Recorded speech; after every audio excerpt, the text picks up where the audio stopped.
नमस्कार, साफ संदेश से मैं अनिल कौशिक। न्यूज अपडेट 7 बजे कार्यक्रम में आप सभी दोस्तों का स्वागत है। दोस्तों, कार्यक्रम की शुरुआत आज भी हम कोरोना से करेंगे और कोरोना ने देश के अंदर तहलका मचा रखा है। दोस्तों, पूरे विश्व में भारत में सबसे ज़्यादा कोरोना के मरीज आ रहे हैं और इसका कारण क्या है, ये विशेषज्ञों की अगर माने तो भारत में बड़ी संख्या में लापरवाहियां राज्यों की सामने आई है। इसमें तो दोस्तों, विशेषज्ञों की यही राय है कि सोशल डिस्टेंस भारत में नदारद रहा और मास्क लगाने से लोग जो वैक्सीन आई है उसके बाद में ढिलाई बरतनी शुरू कर दी थी मास्क लगाने में। इसका भी परिणाम ये रहा कि कोरोना तेजी के साथ भारत में पांव पसारता गया है। तो दोस्तों, पिछले 24 घंटे में जो आंकड़े आए उसका अगर आकलन करें तो 1,61,700 से कहीं अधिक मामले पूरे देश में कोरोना के आए हैं और 879 लोगों की कोरोना से मौत हुई है। वहीं महाराष्ट्र का आंकड़ा देखें दोस्तों तो लगातार 15 दिन से ऊपर हो गए। महाराष्ट्र में 50,000 से अधिक का आंकड़ा आ रहा है और आज भी 24 घंटे में 51,751 कोरोना के पॉजिटिव मिले हैं। 258 लोगों की मौत हुई है।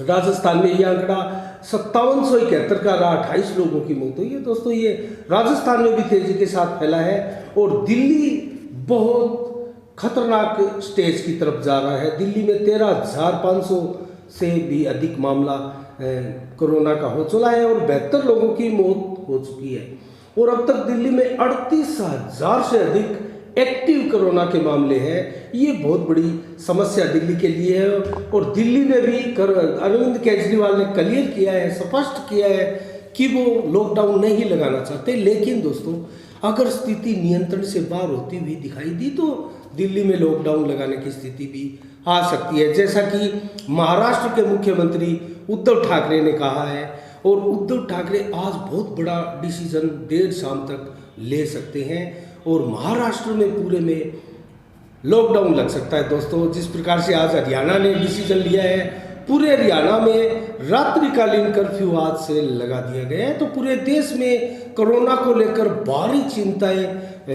दिखाई जा रही हैं। दोस्तों, उत्तर प्रदेश में भी 15,000 से लगातार मामले ज़्यादा आ रहे हैं और आज जो संख्या रही दोस्तों 18,000 से अधिक मामले उत्तर प्रदेश में आए। और उत्तर प्रदेश के कुछ शहरों का मैं जिक्र करूं तो कानपुर में 1271 मामले आए हैं और प्रयागराज में 1856 और लखनऊ में तो ये आंकड़ा 5,000 को भी पार कर चुका है। दोस्तों, 5,382 सक्रिय मरीज जो कोरोना के मिले हैं वो लखनऊ से मिले हैं। दोस्तों, तो इस प्रकार से छत्तीसगढ़ का आकलन करें तो 13,578 मामले छत्तीसगढ़ में आए हैं। तमिलनाडु में 8,711 मामले आए हैं। केरल में 5,672 आए हैं। मध्य प्रदेश में 6,489 मामले कोरोना के आए हैं। गुजरात में 6,021 मामले आए हैं। 55 लोगों की कोरोना से मौत हो चुकी है और आंध्र प्रदेश में 3,263 मामले कोरोना के आए हैं और बिहार में भी ये मामला 3,000 तक पहुंच चुका है। दोस्तों, 2,999 कोरोना के मरीज है बिहार में मिले हैं। उड़ीसा में 1,741 मरीज मिले हैं, जबकि कर्नाटक में ये आंकड़ा 9,580 से पार हो चुका है और 82 लोगों की कोरोना से कर्नाटक में मौत हो चुकी है। दोस्तों, पंजाब में भी 3,451 कोरोना के पेशेंट पाए गए हैं और हरियाणा में हमने आपको बताया रात्रिकालीन कर्फ्यू लगा दिया गया है। तो इस प्रकार से कोरोना का ग्राफ जो है देश में तेजी के साथ बढ़ा है दोस्तों। और कोरोना की जो बढ़ने की रफ्तार है वो देश में प्रथम लहर के मुकाबले 3 गुना अधिक हो चली है और ये हमारे लिए सबसे बड़ी चिंता की बात है दोस्तों। और हम अगर जिक्र करें तो आज से हिंदू नव वर्ष की शुरुआत हुई है दोस्तों। इसका हम सभी आप सभी को बहुत बहुत बधाई और शुभकामनाएं प्रेषित करते हैं। इसी के साथ आज नवरात्रा की भी शुरुआत हुई है दोस्तों। हिंदू नव वर्ष के साथ नवरात्रा की भी आज शुरुआत हुई है और इन दोनों ही बड़े हिंदू पर्व के लिए आप सभी को बहुत बहुत बधाई है, शुभकामनाएं। और इसी के साथ कल 14 अप्रैल को भी एक बहुत बड़ा अचीवमेंट धार्मिक रूप से देखा जा रहा है और वो है रमज़ान का महीना कल प्रारंभ हो रहा है दोस्तों। और सभी मुस्लिम भाइयों को इसके लिए बहुत बहुत अग्रिम शुभकामनाएं। और इसी के साथ एक सिंधी समाज के लिए भी बहुत बड़ा दिन कल से प्रारंभ होगा दोस्तों। कल से चेटीचंड भगवान श्री झूलेलाल जी का 1071वां जन्मोत्सव है कल 14 अप्रैल को। दोस्तों इस प्रकार से सिंधी समाज के लोग जो हैं वो बड़ी संख्या में एकत्रित होकर एक बहुत बड़े पर्व के रूप में इस त्यौहार को मनाते हैं, भगवान श्री झूलेलाल जी के जन्मोत्सव को मनाते हैं। और मैं अगर यहाँ राजस्थान या हमारे हनुमानगढ़ जिले और विशेषकर भादरा का जिक्र करूँ तो दोस्तों भादरा के सभी सिंधी समाज के लोग इसमें शामिल होते हैं और भगवान झूलेलाल जी की झांकी निकाली जाती है और तरह तरह की झांकियाँ भी निकाली जाती है और पूरे मार्केट के बाज़ारों से झांकी निकालते हुए जो है झूलेलाल जी की पूजा अर्चना की जाती है। और चेटीचंड के अंदर डांडिया का जो है वो नृत्य किया जाता है। तो इस प्रकार से कल भी महत्वपूर्ण दिवस है आज, जिस प्रकार से 13 अप्रैल को हिंदू नववर्ष और नवरात्रा की शुरुआत हुई है। इसी प्रकार से दोस्तों तो अब मैं जिक्र करूँगा पूरे देश में कोरोना को लेकर जो तहलका मचा है दोस्तों। अब जो एक राजनीति का केंद्र होते जा रहे हैं वो है चुनावी रैलियाँ और कुंभ को लेकर भी बहुत चिंताएं व्यक्त की जा रही है। और जिस प्रकार से हरिद्वार में चल रहे कुंभ के गंगा स्नान पर दोस्तों बड़ी संख्या में वहाँ कोरोना का विस्फोट हो रहा है। जिस प्रकार से हमने आपको कल बताया था भादरा में कोरोना विस्फोट हुआ था और एक साथ 29 लोग जो है कोरोना पॉजिटिव पाए गए थे।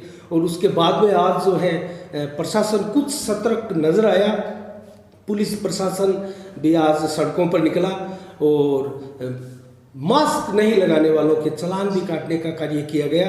तो दोस्तों इस प्रकार से सतर्कता है जो बरतनी ही पड़ेगी।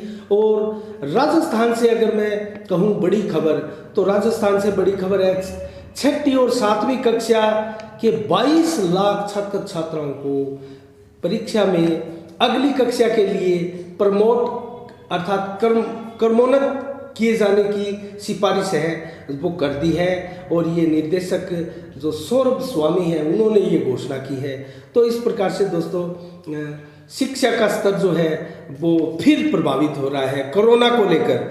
और मैं कहना चाहूँगा कि 19 अप्रैल तक 9वीं कक्षा की भी सभी जो है कक्षाएँ क्लासें हैं वो बंद कर दी गई हैं। राजस्थान में ये बहुत बड़ा अचीवमेंट है। और इसके बाद में मैं अगर चर्चा करना चाहूँ तो दोस्तों देश में महाराष्ट्र के बाद दूसरा राज्य है राजस्थान, जिसमें 1,04,337 का वैक्सीनेशन हुआ। ये बहुत बड़ी खबर है राजस्थान के लिए दोस्तों।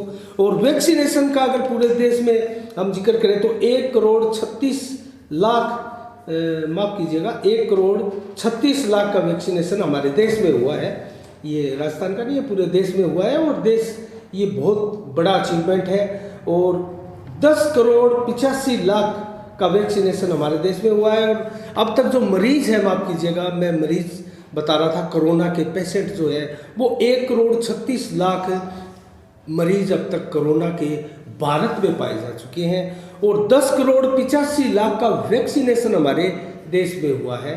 तो इसके साथ ही कोरोना के लिए दोस्तों आज का समाचार इतना ही। अब मैं जिक्र करना चाहूँगा भादरा में बगैर मास्क घूमने वाले लोगों की बहुत बड़ी तादाद है दोस्तों। अभी भी 50% से ज़्यादा जो लोग हैं वो बगैर मास्क ही बाज़ारों में घूमते हुए नज़र आ रहे हैं। ये हमारे लिए बहुत ही चिंता की बात है, क्योंकि जिस प्रकार से कल 10 और 11 तारीख को जो रिजल्ट आए थे, जो टेस्टिंग हुई थी, उसमें 29 लोग भादरा के संक्रमित पाए गए थे, जिसमें से 13 तो मुंदड़िया बढ़ा के थे।